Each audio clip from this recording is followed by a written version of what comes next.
Hey guys, what's up? It's me, Thomas. Tonight we're back here with the kill count, and I know Critters 3 is already out, but because I was on vacation when I got this, might as well do it. Welcome to the Critters 2 kill count. This is actually the first time I'm going to see Critters 2, so no idea what to expect, so let's just hop in and enjoy the wackiness of Critters 2. Be sure to like, subscribe for more. Hope you enjoy. Let's go!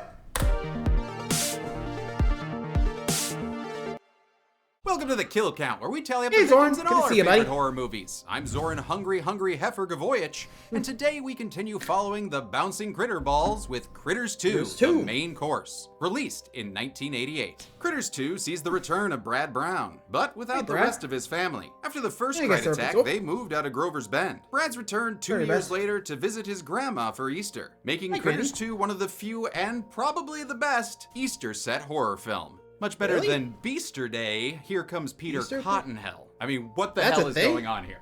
Scott Grimes reprises his role as Brad and is joined by a few other returning Critters actors, including Terrence Mann, Lynn Shay, and of course, Don Keith Hopper. I knew Hey, I was Don. gonna- and I was cheap, you know what I'm saying? One face Charlie. that didn't return the same was Sheriff Harv, since M. Emmett sorry. Walsh declined to do another Critters movie. Nobody ever gave us flack about that. It always bothered me a little bit. Well, maybe he was too busy being stuffed on a couch somewhere. Hey, from the crypt. Collection Most of the crew also returned, including producer Barry Opper, but one man who Opper? didn't was director Stephen Herrick, since he was off working on Bill and Bill and Ted's Ted. Excellent Adventure, taking his place as Radical. Mick Garris in his directorial debut. And surprisingly, That's a big Critters 2 was also the first Mick Garris film on the kill count. The prog rock looking Garris is a genre mainstay who's written and or directed a Tales from the whole Crypt, The bunch of horror Shining. films. His work includes a ton of adaptations of Stephen King works, In the and he Stand, also too. wrote the script for gateway horror drug Hocus Pocus. His anthology shows Masters of Horror and Fear Itself have seen him collaborate with dozens of legendary directors, and his podcast Damn. Postmortem provides countless in-depth interviews with horror icons past and present. Plus, James Nice. interviewed him once for Hey, Meetup James. and vouches that Mick is just as lovely as his hair. Garris wanted a simple Sounds right. movie for his directorial debut, but Critters 2 was definitely not that. Nope. It was everything that's difficult about filmmaking. Locations, nights, makeup effects, all these puppets, children, animals. Everything that's tough about making a movie was in this little movie. Garris also Damn, punched up sounds the like a script rough written by debut. David Toohey, best known for writing and directing the Riddick Riddick. film series. Thanks to Garris's input, the film is a lot more comedic than the Bitchin'. first one, embracing its similarities to that other Gremlins. franchise. Hi. It was always a sequel to a low-budget ripoff of Gremlins, but I think there was a little of that Warner Brothers sense of humor brought to it. Garris may have also added this movie's anti-meat message, since he himself is a longtime vegan. You've been eating red meat. No, not me. Ah, it's the worst thing you could do to that body. Love meat. Bad habit. But even if you don't eat meat, this movie's still got plenty of kills. How many people-shaped Easter eggs will be cracked open by the critters? Let's find out and find get out. to the kills. I'm guessing no sponsor for this episode, so heads up. Also, vegan message here, huh? Not sure how to feel about that, considering I'm Texan, but actually kind of curious to see where this goes. So, without any further ado, let's hop in and enjoy the kills of Critters 2. Bring it on. The movie begins with a tasty-looking title card.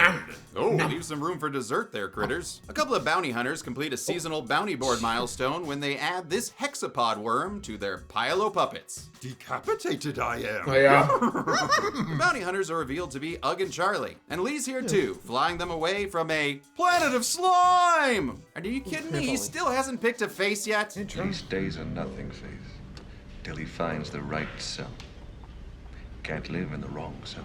Wow, actually so- very gender progressive for the 80s. Well done. They receive a transmission from Morton hi. Zanti, looking completely different from Yeah, the he first is. film, because now he's played by Mick Garris's wife, Cynthia. She wanted to be in Wow, that she movie got- in the worst way, and he made sure it was the worst way possible for her. This claustrophobic Well, that's one woman way to had make sure she spend doesn't get over into the 8 industry. hours completely covered in prosthetics, with her arms tied behind her. I mean, she couldn't even see behind through her? the eyes, and They didn't even create air holes for her to breathe through her nose in or mouth. which Jesus. are both covered up, and had to create slits. oh, come on, Mick. I'd never force my That's a- wife to wear an uncomfortable mask. Zoran, what about Predator, Michael Myers, Babyface, for They Talk?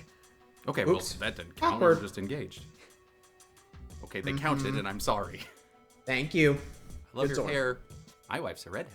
They find out they failed to exterminate the Criitters, so in order to get fully paid, they have to head back to Grover's Bend, Kansas. And they aren't the only ones, since Bradley Brown, the lone wolf pyro-loving teenager, is on his way to visit his never-before-mentioned Nana for Easter. Wow, this family really does send him to do everything on his own. Since it's Easter. Also, yeah, the fact that he's grown up on his own on a bus for Easter. Like, how long ago was that first encounter that they never got paid? Or at least the bounty hunters. Did they ever get paid? Like, you just have to ask. Like, what were they doing? Were they just waiting for, like, it'll come, it'll come? Sheesh. It's a little messed up. Anyway. They're gonna need some eggs. So good thing we have the ones from the end of the first film. Oh, actually, Wait, that's a new one. a whole lot more of them. Josh, make a note of how many eggs. 48 eggs. Noted. The eggs Thank are found you. by a non-dread pirate, Wesley, next to the old, budget-friendly Brown Farm mailbox. No need to see the house, just pretend it's Move there. along, move on. Besides, who needs to see a farm when we get to see more of Grover's Bend? The fictional town was built from scratch by production designer Like the Philip whole D. town? Foreman Really? and his team. They took old warehouses used for police target practice and added facades, in addition to fully building a church. Damn. It was all done in Valencia, California, which was experiencing the coldest winter on record. Supposed to be spring and warm, and the grass kept dying. And so they'd go out and spray the grass green. It was so cold, in fact, that their end of filming gift was a pair of wool socks. Embroidered. That has to be the lamest gift ever. Happy Christmas. The returning Lynn Shay That's a as Sal slap is to the now a face. reporter for the local newspaper, and she thinks she's got a big story when she sees Brad Brown coming round to the Bend. The head of the paper, Mr. Morgan, says for her to leave the boy alone. That boy's stories nearly tore this town apart. And I guess his parents' and sisters' accounts were ignored too? Cool. Maybe just go back to printing stories about Fonzie. Wesley, that Eric Christian Olmos guy, heads down under to Quigley's antique shop. He's there to unload some eggs. And for payment, Not Buck Flowers here gives him some generic beer and a couple of Playboys. Wait, is that Yeah, beers and October Playboy, 74? that's a... Yep, guess we'll never know since he loses one of them on the way out. Good job, Wesley. He celebrates his job well done at the Hungry Heifer, a local restaurant with a super catchy jingle created by Cynthia Garris. At the Hungry Heifer, we won't give you one steer. Singer, songwriter, and Interesting. space warden? What can't your wife do, Mick? Aside from, breathe in that Breathe, crowd. yeah. Why did you do that to her? Wesley hits on a girl that's named a dick Megan. move.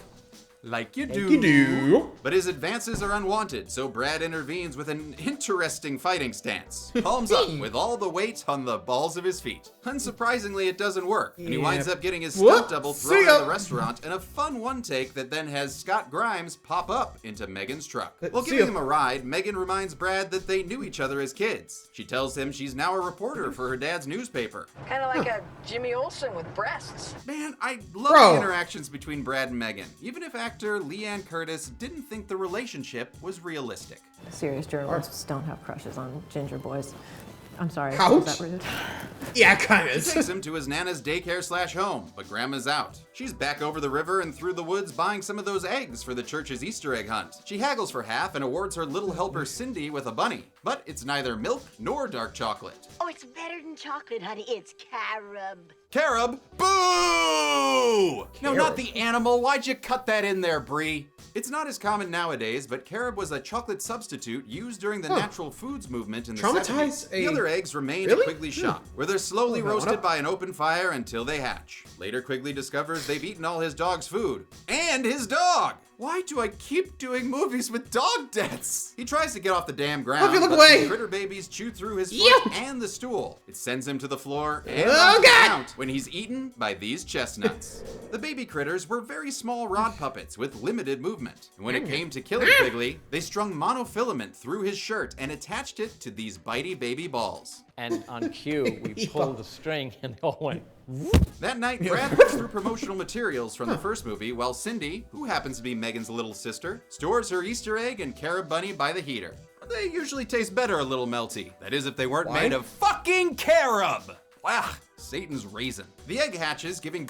I never had carob, to be honest, so I don't know how bad it is, to be honest. Like, was it that bad? Like, I know that thing traumatized the nation, which... Yeesh. I guess it did must have tasted bad. Have you ever had it? Let me know. Anyway. Birth to a widow baby camera morning. operator who playfully tries to eat faux Barrymore's hands and feet. But Dad's foot is the one you should be worried about, as it turns this critter into That's Nickelodeon one down. Gak. Boy, your Easter candy's a real mess. Yeah. The next day is Easter, and these 30 Helens agree to hide some of those Critt Easter eggs all around the churchyard. But the hunt can't begin until after the holiday sermon, which should give those eggs plenty of time to hatch. Yep, there we go. Joining the festivities is Grover's Bend's new sheriff, dressed as the Easter Bunny. Well, mostly dressed. Oh, this is great. The Easter Bunny with his Tehachapi hanging out. He's played by David Urson, previously seen on the Kill Count and Halloween Halloween 5. 5. Sheriff Corwin hops along casually till he finds a hatched egg in a very fun shot. But the fun doesn't last when the critters exceed his suit-to-ball occupancy limit. He tries to get them out, but ends up somehow launching himself through the church window and then succumbing to his bite wounds. Hilariously tragic, but, you know, could have been worse. At least he got his fly out. I'm like... What? It was like, num num num num, and just through the window. What? Jeez. Anyway. I have no idea where the critters went, since the townsfolk chalked this death up to some kind of farm accident. I'm sorry, what? Farm accident? Farm accident. What kind of farming machine rips out a man's stomach, seals him back in his clothes, and then tosses him through a window? I'm sorry, do you people spend your holidays with John Kramer? Oh shit, there he is! Megan convinces Brad to see the retired and recast Sheriff Harv, now played by Barry Corbin. Even though Harv saw the Criitters in the first film, this new actor is less than eager to help. This town can kiss my ass! He then just drives off into an empty field, and moments later, the bounty hunters land in a miniature version of that field. Charlie finds Chekhov's Playboy, but before he can read it, for the articles, the non-Awana counselors Ugg and Lee arrive, and Lee's told to transform. They use the nearest material for inspiration in a much less melty and much more booby transformation, which leads to a super silly joke I love when Lee replicates the staple in the centerfold. Oh, oops. Kill Criitters. This transformation effect was done by returning special effects artist R. Christopher Biggs. The bladder used to inflate the boobs broke on the day, so Biggs had to improvise, attaching a boom pole to a faux fun bag and manually pushing it out. Everybody loves that gag, and it's like, I always cringe because it's not the way it was supposed to have worked. Lee's centerfold form was played by Roxanne Kernahan, who wasn't officially a Playboy model, but she had done a photo shoot for Playboy that was never used, so that's what you see in the movie. Also, she had to film that nude scene in literally the coldest day in 100 years. Hey, Hi, James. Hi. She's also in the Decline of Western Civilization Part 2. She's one of the Wait, chicks what? laying around in a bed next to Paul Stanley. That woman was awesome. Yes, she was. And actually, Thank it you, was very James. tragic to learn that she passed away from a car accident in 1993. R.I.P. Roxanne. 32 years old. Rest in peace, Roxanne. Brad and Megan head back to town, where he gives more dumbass explanations for what happened to the sheriff. Well, it could have been a dog. Brad, you A dog? idiot, Are you know kidding me? damn well it wasn't a dog, it was... Thank you, Lynn Shade, dressed like Sam Scam Lucy. And it looks What like the hell? critters make her so mad, like furry flames on the side of her face, that it's up to Brad to once again go it Slap her? alone. Dude, just learn to call for help. Oh, who are we gonna call? Critter Busters? Good point. I mean, if they're related to the Pinbusters, they ain't gonna If only. do shit. He does a half-assed job by knocking once and then giving up. Nobody's home. Let's get out of here. Yeah! How is that man standing up and opening I doors? don't know. Whoop, looks like he heard me Heads as up. he collapses onto Brad. The critters then attack, sounding like Sonic the Incoming. Hedgehog getting a boner. They fend off the ballsy Okay. Blitzkrieg with Sal challenging one to a duel, while another inflates Oh, God. itself like a Peter Frampton pig on the tire. That doesn't go well when they drive off, as it's squished under the Ooh. tire, leaving behind a critter cake with extra green syrup. That's They two. make it back to Grandma's house, where the I think that's octogenarian's two been each fighting off now. a refrigerator of her own. Nana, the critters are here. No shit, Bradley. God damn, I love Nana, but not in like that way. Yeah, you know. Brad finds the bounty. I don't know, like, if I ever ran into someone who doubted me and I see him trying to fight him off, I'd be like, I would help him, but afterwards, we'd be like, believe me now, motherfucker? I mean, seriously. The whole town thought he was crazy, but guess what? They're right there. Anyway. Bounty remote from the first movie, and when he pushes the Deus Ex button, the door and critter explode all over the wall. The bounty hunters nice shot. are back. These guys are great. Yes, Yes, they are. The reunion continues when What? Brad sees a clean and sober Charlie who loves his new job as a bounty hunter. Guess that means he won't be staying long. I gotta go where the cosmic winds blow me. Cosmic Winds. Isn't that the name of a Cool. space stripper? The bounty hunters somehow walk to town faster than Brad and Megan can drive there and come across the Hungry Heifer burger joint overrun by Criitters and Eddie Deasons. What?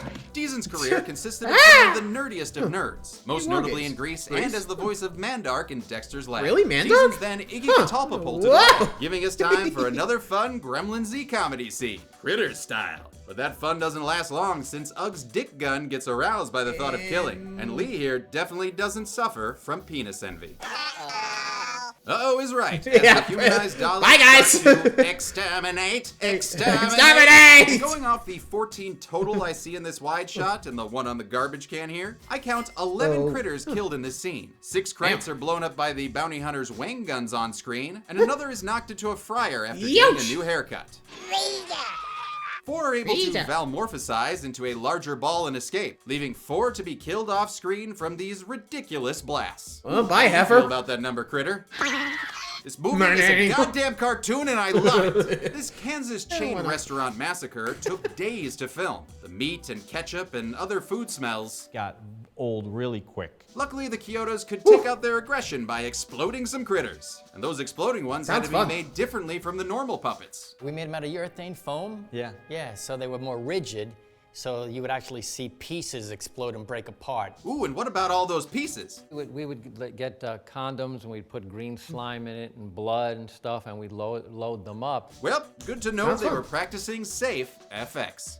I'm Bovine, owner of the Hungry Heifer, and I'm here to remind all you little critters that this weekend our Easter Feaster deals are back. This weekend only, you can grab yourself a Moosaya shake, a bonnet o' beef, or a basket of beefster eggs with all the crucifixes. And unlike our Lord Jesus Christ, after 3 days, these deals won't be resurrected. So come on down to the Hungry Heifer. Unless, of course, you're one of them prison-breaking space porcupines, then stay the hell away. My insurance won't cover that shit no more. At the Hungry Heifer, we won't give you a bum steer.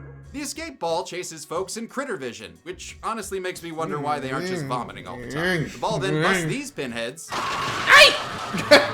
Before 710 splitting up to continue terrorizing the town. And let's just take a moment to point out the unsung heroes of this scene, the extras, who absolutely gave it their all running from these furry bowling balls. Brad and Megan find her dad, who gets hit by an awkward insert shot of a critter quill. The quill peters him out, and they drag him away, dropping him off at the church before very casually just walking back through town to meet up with the bounty hunters, who are currently trying to figure out how straws work. The Hungry Heifer Hefe whines about the damage to his franchise location, when Lee decides to quantum leap their face into the Deezes. You're more great. Okay, they try to do just that for a couple of scenes, but they miss all their shots until night falls. Well, hey, maybe it's because this new face isn't working out for Lee. Perhaps the face of a burned-up child molester would be a better fit? No. Charlie quickly vetoes that idea since it would break this movie's budget to get Robert Englund in the height of Freddy fever. But that's okay, because Lee reverts back to their previous form and catchphrase. Kill Criitters. They track one of the critters into a totally real alleyway, but find themselves in an ambush situation. Must be a couple of dozen of these things. Lee's screams bring Charlie and Ugg running, where they find Lee's arm chewed to the bone like a pied-to-death security guard. Damn, actually, this death makes me a little sad. And I'm not the only one. As a distraught Ugg screams their face away, putting some validity to my thought that these two are more than just work friends. Everyone is holed up in the church since they can't leave town or call for help, thanks to a little critter sabotage. The critters are nowhere to be seen, but they are heard by this shotgun-toting fella, who goes to investigate only to be pulled off screen and eaten. Wait, is he really dead? I guess so. Yep. Once again. And also, I'm surprised he just went forward. I would have been like, alright, where are you, bastard? Ah! Skeet zooting. I don't know. Why would you get even close when you know those things like to get close? Stand back and let them come to you. That way, easier to shoot. Anyway, moving on. Brad is on his own. So it's up to him to save Cindy as she jigsaws and zags her way across a field. What are you doing, Brad kid? bats some critter balls away and then throws away his only weapon in order to hug Cindy. Oh, god damn it, Brad. And just as it looks like their critter crudité, a mysterious gunman shoots down 5 critters. But who in the name of Harry Crumb would have done such a thing? I'm back. Hi, Huck. Well, the character is. You're still a different actor. The critters all attend CrittCon 88, and Megan tries to help us with our count. There must be hundreds of them.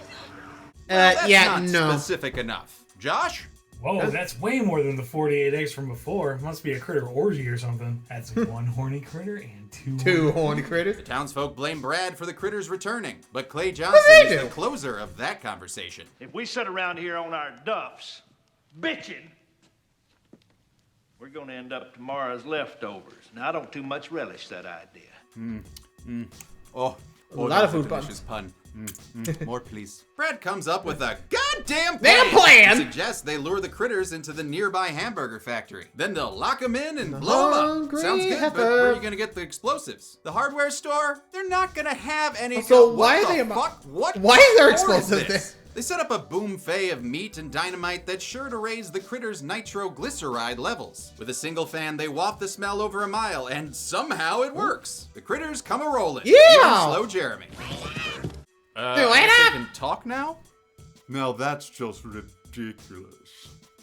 Unfortunately, the winds change, causing them to go after the live meat. Looks like, Charlie, it's time to prove yourself. And you ran away, and that's what. Charlie! Okay, cool. Our franchise hero, ladies and gentlemen. A larger critter stops them and tells his non-manscaped militia they'd be better off with cheeseburger, cheeseburger, cheeseburger! Cheeseburgers! The correct social hierarchy is based on survival of the biggest. They make like Autobots and roll out. This caravan of critters consisted of a grid of lightweight aluminum with wires connecting the critters who were on yokes so they would roll when dragged across the terrain. Well, most of them. The larger critter ball that leads them was on its own yoke and dragged by an ATV off screen. They get to the Polar Ice Burger Factory and chow down on some meat.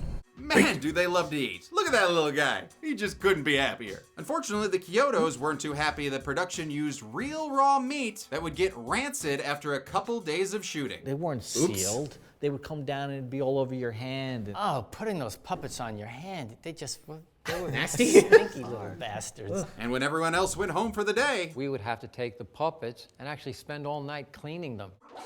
Oh, it's not so bad. after some awkward stares, it's revealed that the big critter is actually Ugg in disguise. He then transforms and escapes just in time for the door to crush another critter. Aw, he looks like a fuzzy little Tatum. The townsfolk wily Also, didn't know that Ugg could actually turn into an Ugg, or at least a critter.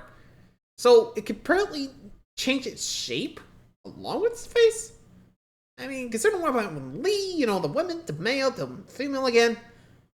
Huh. Interesting. That's all I gotta say. Anyway, time to blow up. Coyote the Plunger, blowing And up the up. factory and melting the polar icebergers. This effect was originally supposed to be 3 giant explosions, so that it would top the ending from the first film. The first explosion burned up all the wires that were going to detonate the explosions to follow. You can't do take 2 once you've already exploded take 1. Oh well, it still makes for a very happy ending. Brad and Megan celebrate with a kiss as I start counting...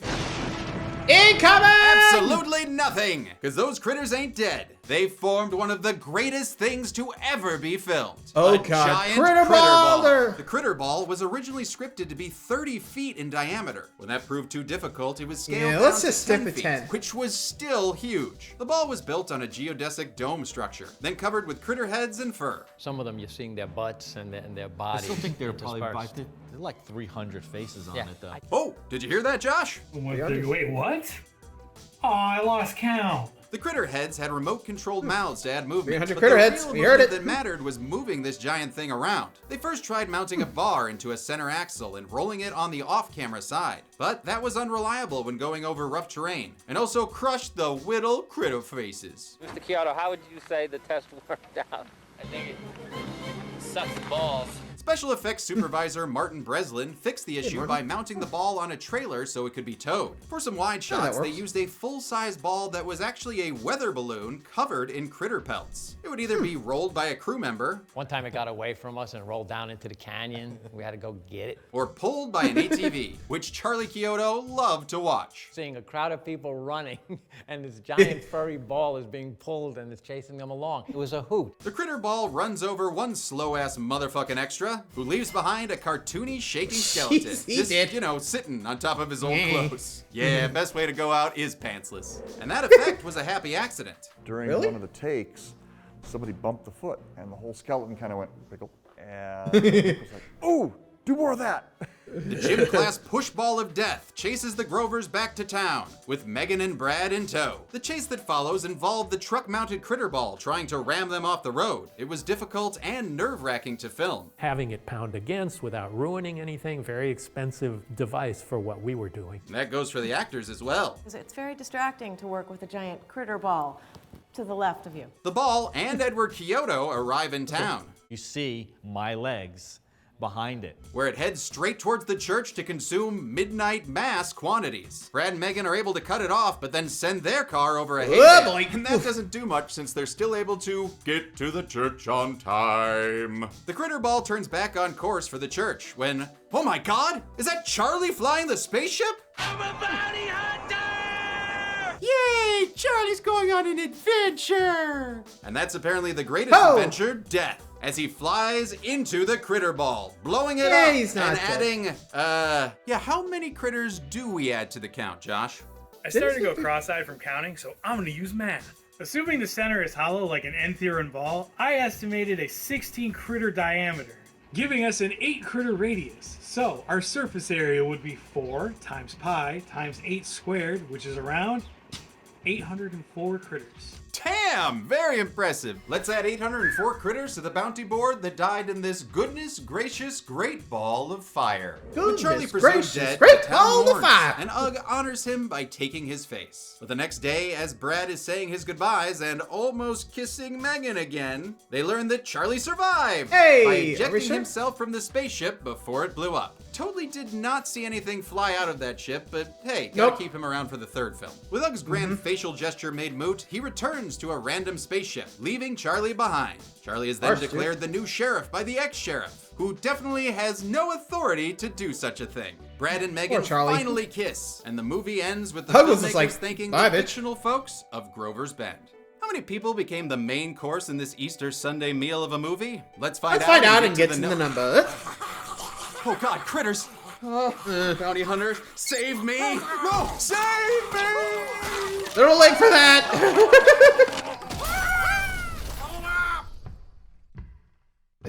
You're a little late. Life signs not detected. Show must go on.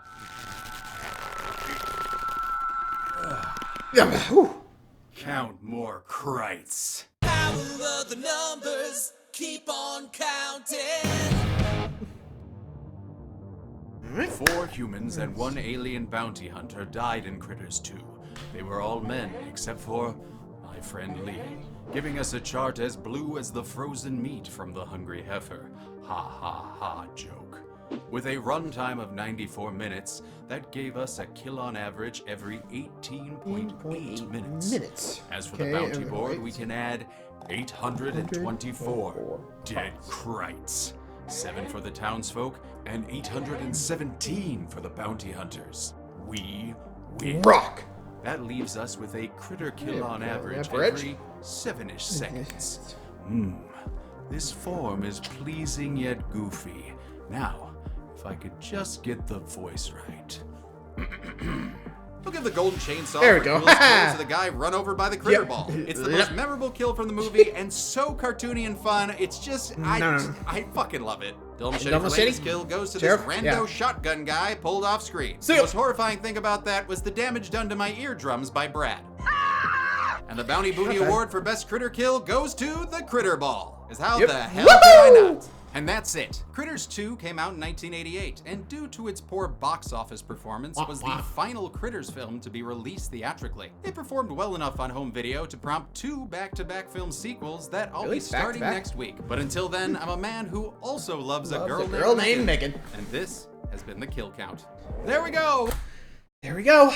Critters 2. I'll get to Critters 3 tomorrow, so hope you guys enjoy that one. Till next time, like, subscribe for more. I'm your favorite kill, and adios.